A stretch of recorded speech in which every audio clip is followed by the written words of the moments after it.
Alden Richards nataranta sa kasal na mangyayari sa ibang lalaki kay Catherine Bernardo.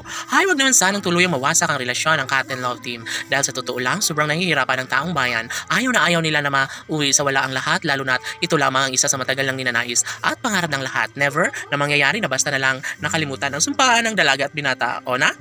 Patuloy na ipaglalaban ni Alden Richards ang pag-ibig niya kay Catherine Bernardo. Pangalawa, darating din umano sila sa puntong sila lamang ang magmamahalan at magkakatuluyan at magsasama sa habang buhay. Pangatlo, pinapatunayan na ni Alden at Catherine na sila lamang ang magmamahalan habang buhay. Ay, gigil. Kaya lahat mga negatibong issue laban sa relasyon ng Cat and Love team ay baliwala na lang umano ito ni Alden Richards basta't alam niya na sa totoong buhay ay nagmamahalan at sobrang love na love nila ang isa't isa ni Alden Richards at ng pretty girl na si Catherine Bernardo.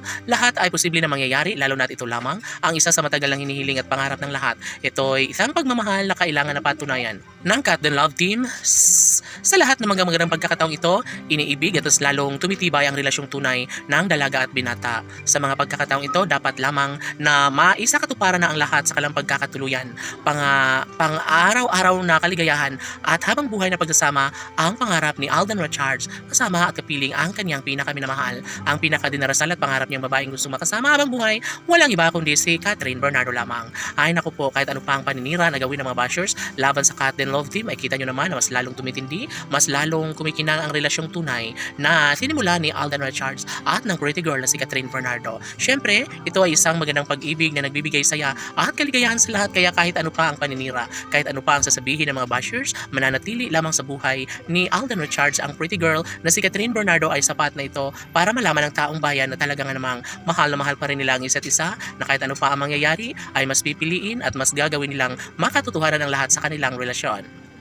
Tanong ng mga netizens, posible nga ba na magkaroon ng malaking posibilidad na mangyayari ang pag-iisang dibdib ni Alden Richards at ng pretty girl na si Catherine Bernardo? Sila nga kaya ang tunay na nakatadhana? Kayong marami ang babaeng nagkakagusto sa binata. Well, hindi hahayaan na maagaw sa ibang babae ang puso ni Alden Richards dahil mahalaga pa rin sa puso ni Alden ang pretty girl na si Catherine at ito lamang ang kanyang mamahalin habang buhay. Mas gugustuhin ni Alden Richards na kahit ano pa ang mga negatibong issue ang ibinabato laban sa Cat and Love team ay mananatili pa rin ang kanilang respeto, pang-uunawa, pagmamahal at pagsuporta sa isa't isa dahil nga naman ito ang isa sa pinaka-the best sa lahat ang magkaroon ng habang buhay na pagsasama sa relasyon ni Alden at Catherine.